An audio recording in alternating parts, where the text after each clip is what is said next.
Hello, Sandy. I apologize for the delay in getting this to you. We wanted to be sure of what we were proposing to you instead of just throwing a number at you, so we got it a little bit more fleshed out, a little more detailed. Waiting on John Ship to kind of get his head around everything, and I'm so glad we brought him on board. John is somebody who does this exclusively, even though we build networks for our security business and things like that. This is something that we wanted to lean on somebody else for, just to make sure that everything's going to be rock solid. I'm glad we did. He brings a lot to the table. So let me show you what we've come up with really quick. You can see here's our proposal that we've put together for you. First line item is the reconfiguration of the existing network.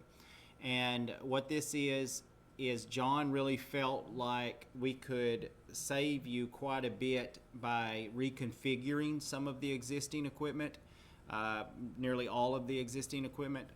And because it is Ubiquiti, it's premier equipment that was used, and so this is where he comes in handy, because the configuration of a reconfiguration of it, getting control of that equipment is not something that we felt confident doing. So he's able to do that. And then the next thing here is something that we feel like we need to add. If you'll notice in the image here, this is looking toward Bayless, and this whole section over here has two options. We can, or everything behind where we're taking the picture, on down to the other building that's quite a bit through the woods. The only way that we could get this factored in the network is establishing another internet service provider here, or we can tie it in by simply stretching an aerial fiber optic assembly from this pole here across to the pole at Bayless and bringing it into Bayless there. Bayless gives us it gives us an elevated point of view to be able to see these other buildings here, the main buildings, even Hope and everything around here. And so stretching between this and then over to the cabin here gives us connection to all of that without having to establish another ISP. And that, in the long run, even though that's a $2,900 piece of cable, which is extensive, that's in the long run going to save some money on not having to have that other internet service provider, but it's also going to make it much more stable rather than trying to mesh two networks. So what we're looking at doing is actually using one network to establish this, is what John's confident that we can do. So that's going to, on a monthly basis, that's going to help out quite a bit. And then we've got a couple of bridge kits, and one of those is to get a camera at the pool and internet service at the pool. And then it's also John feels like we're probably going to have to replace the access point at the sign to be able to have that camera functioning. And so that's what those are. And then, of course, there's a couple of PoE switches here dedicated to those bridge kits. The other thing is we wanted to replace, I think you have a PC currently running your for network video recording and for access via the app. And so we want to give you an NVR, and the reason for that is it's a solid dedicated piece of equipment that's going to run forever.